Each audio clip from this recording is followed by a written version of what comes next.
We'll get to more phone calls coming up. We make way for the Hall of Famer, Jim Gray. He is the co-host of the great podcast, the Let's Go podcast, alongside Tom Brady and Larry Fitzgerald. Jim, how are you today? I'm great, Dan. How are you? Doing great. I was curious your approach to Tom Brady when you interview him as opposed to another subject. Well, I've interviewed Tom Brady probably 750 to 1,000 times. So there's a total familiarity. We've been doing this show for more than a decade.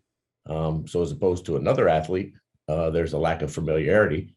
And we're not doing a show together. But when you sense something, as good a reporter as you are, when you hear something, you would normally pounce on that.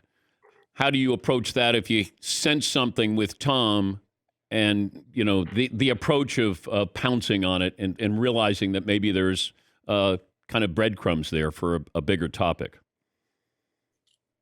Well, we have much more time. We have 25 minutes a show and 45 minutes for the podcast. So it's not like me doing the end of a game interview where I have to get right to it because we're rushing off to, you know, the Tonight Show or Sports Center or whatever. So you have two questions and you're done. So you can't have a conversation with somebody. You can't elicit more information. You can't have there's no comfort there. You got to boom, boom, boom. So it's just a lot different format. So pouncing on something isn't necessary. Take me back to that weekend when Schefter and Jeff Darlington reported over the weekend. I think it was Saturday at 2:30 Eastern that Tom was going to retire. You taped the podcast then on Monday? Correct. Okay. Yes. So how do you discuss topics? Let us behind the scenes there of what you do in preparing for that with Tom and Larry and that topic that weekend. I was in Mexico that weekend and my phone was blowing up and I hadn't heard from Tom.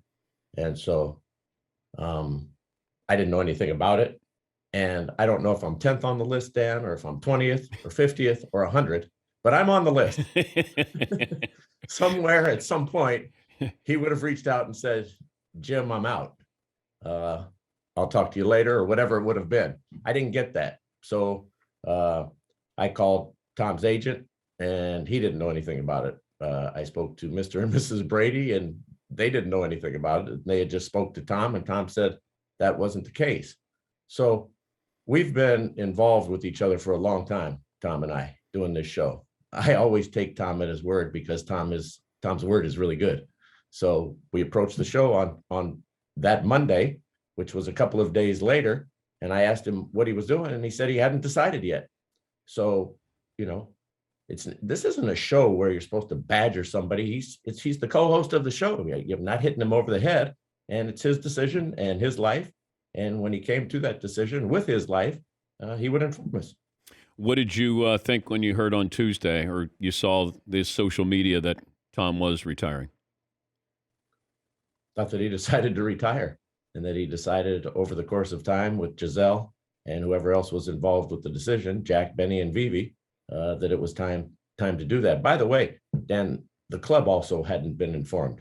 So Jason and Bruce Arians and the Glazer family, none of them knew. And I believe they released a statement to that effect and saying Tom had told them that wasn't the case. So I guess the Tuesday morning, whatever it was, 12 or 14 hours after we did the show, that's what he had decided to do and wrote out his Instagram. When it feels like people still don't believe it's real. Do you believe it's real? I do. But I also believe that he doesn't know if and when that urge will come back. So I think he answered the question, to the best of his ability and really honestly when he said, never say never, because he's been doing this for 30 plus years. And he's not leaving, Dan, because there's anything physically wrong. He led the league in every statistical category for a quarterback. So it's more of an emotional thing, perhaps that he'll be 45 and doesn't want to get pounced on by Von Miller and Aaron Donald and these guys. But I truly believe that if he wanted to play physically, he could continue to play at a very, very high level. And he's even said that probably well beyond next year, if that's what he decided. More likely to play again, Tom or Larry Fitzgerald? Oh, Tom. Larry had no interest in coming back at all. No. Wow. Larry made that decision. He never turned in his retirement papers, but Larry never wavered. Larry had calls every week from great teams that really wanted him and could have played probably on a championship team. And he just never even looked back. He never thought about it. He was enjoying his life. He was going to his kids' flag football games. He's very involved in a number of businesses. He's a really philanthropic guy. He was NFL Man of the Year. Larry had decided that was it. When Antonio Brown goes AWOL, did Tom try to talk Larry Fitzgerald into playing for the Buccaneers? Not that I'm aware of. No. And Larry and Tom have not told me that. So no. Tom knew where Larry was. They do a podcast together. They play golf together. They were around each other last summer quite a bit, a number of times. So Tom didn't waste his time on that call. Is the podcast on hiatus?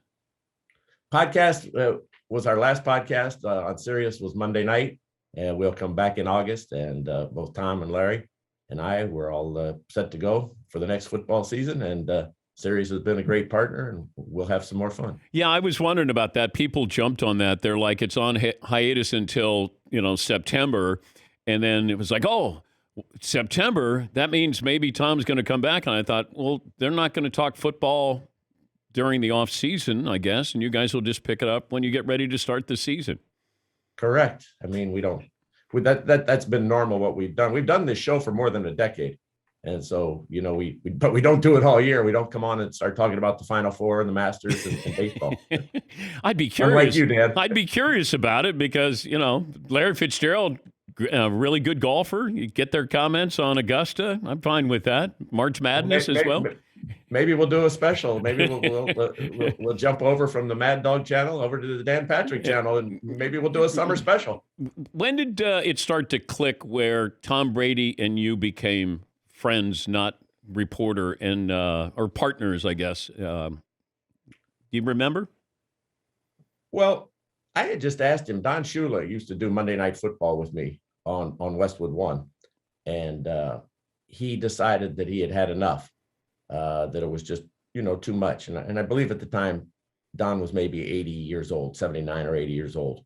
So this was 12 years ago or so. And so I just happened to I ran into Tom. He was watching his son, Jack, play tennis at Riviera. And Jack at the time was maybe 4 years old, really just a youngster playing tennis. I said, hey, do you by chance have any interest in doing Monday Night Football on the radio with me? Because I had known he'd done a local show with WEEI in Boston every Monday. And he said, well, what does it entail? And I told him, he said, well, why don't you write my agents what exactly it is? You have my number, and we'll just stay in touch. Well, a couple of weeks later, he got back in touch with me. He said that he had spoken to Don Yee and Steve Dubin. Said, yeah, I'd like to do that. Then he wrote me a letter, Dan, before we started our first Monday night thing. He said, you'll get the same effort out of me on Monday nights that I give my teammates on Sunday afternoons. And I still have that letter. And you know what he has? He hasn't missed a show. Even when he's played on Monday nights, he's taped it early. And he's just been terrific. He's a better human being than he is a quarterback. If you had to bet on what he's going to do next chapter, could you see him being in the media aside from the podcast? I was going to say he's with us on Let's Go. Of course he is. Of course he is. I had to catch myself. I don't personally see that. I'm sorry, I didn't hear you. No. I said I threw in the podcast there late, knowing that you would pick up on that. So I was. But see, could you see him doing a network thing, a Manning cast, Amazon?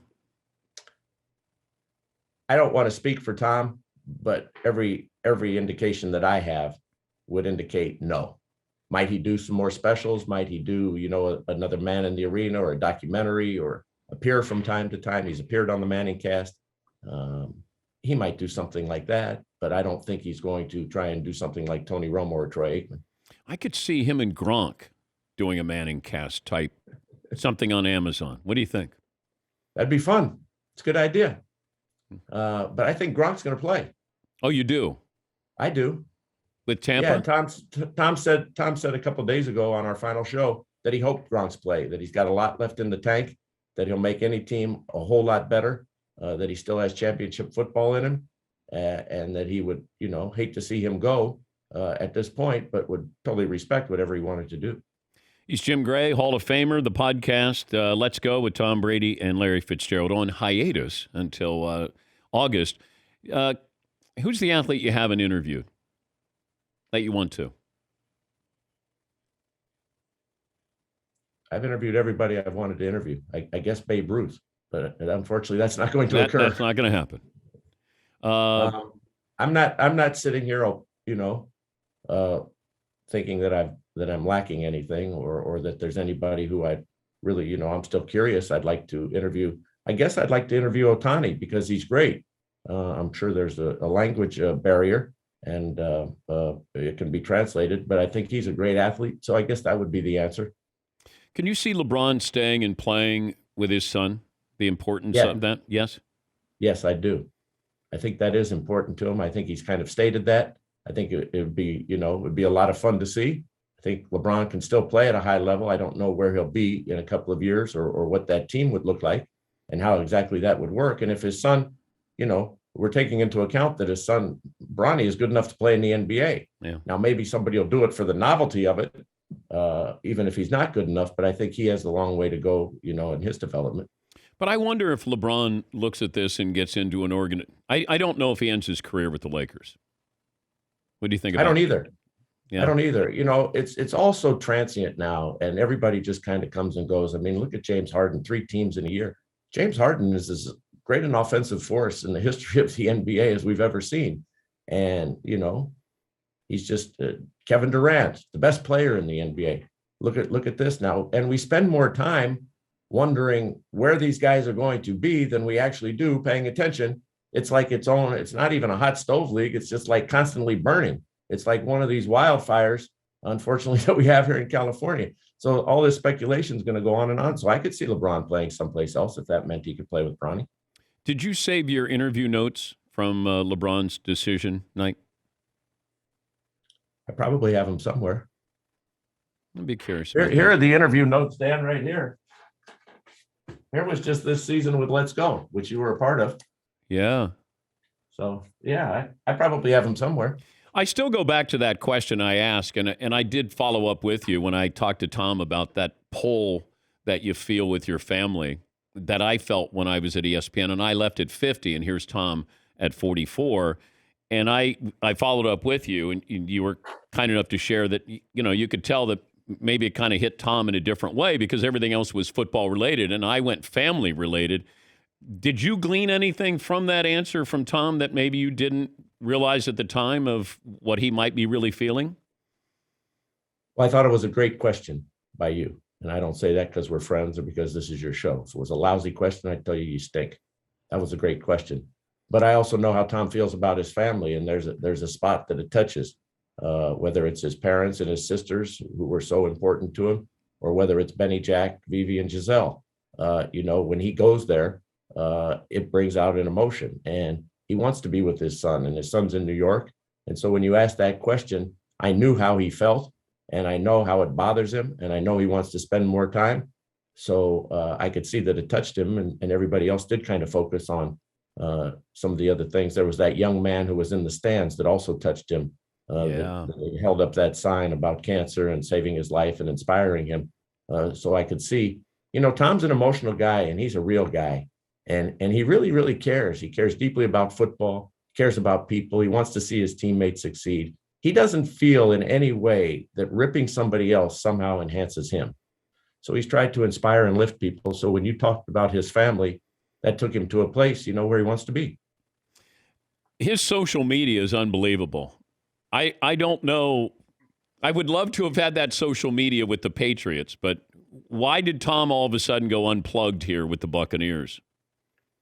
Well, there's a different atmosphere, and there's different folks. And Tom has tremendous respect and reverence for his time at the Patriots, and he's grateful. But those folks are tightly wound, and it's a whole different, Bruce Arians is out having fun on the golf course, and once in a while, he may have, an adult beverage, and it's just a little looser atmosphere. So Tom could be more of himself, and Tom wanted to follow. Tom's a great teammate, so Tom wanted to follow what it was the protocols were, and Coach Belichick just wasn't going to have that and didn't want that. And here he could be more of himself. And that's all much more permissible and part of the program. Have you had Belichick on the Let's Go podcast? We have not, but we haven't requested him either. Oh, we come haven't on. You got to have him on. Well, maybe next year, if Tom's out of football, perhaps we'll ask Coach Belichick. Now, we asked for Coach Belichick a number of times on Monday Night Football, and he wasn't available. But he was available at Super Bowls, and he did come on and answer the questions. And he's always very courteous, very nice, very respectful, and obviously he's the greatest coach probably in the history of the NFL, with the exception of the numbers. And I'll go with Don Shula because he has 347. But I think Coach Belichick's going to stick around until he breaks that record. I agree. Hey, great to talk to you. Sorry I didn't get a chance to do a drive-by there in Los Angeles. Dan, I'm sorry I missed you. Next time, how's your pursuit of the Corn Ferry Tour going? It's good. I'm taking a couple of weeks off for the Corn Ferry Golf Tour, but I'm not ready for Riviera. Let's put it that way. Well, the pros are this week, so tune in. It should be fun. Thank you, bud. Thanks, Dan. Thanks for having me on. Jim Gray, Hall of Famer and co-host of Let's Go podcast with Tom Brady and Larry Fitzgerald.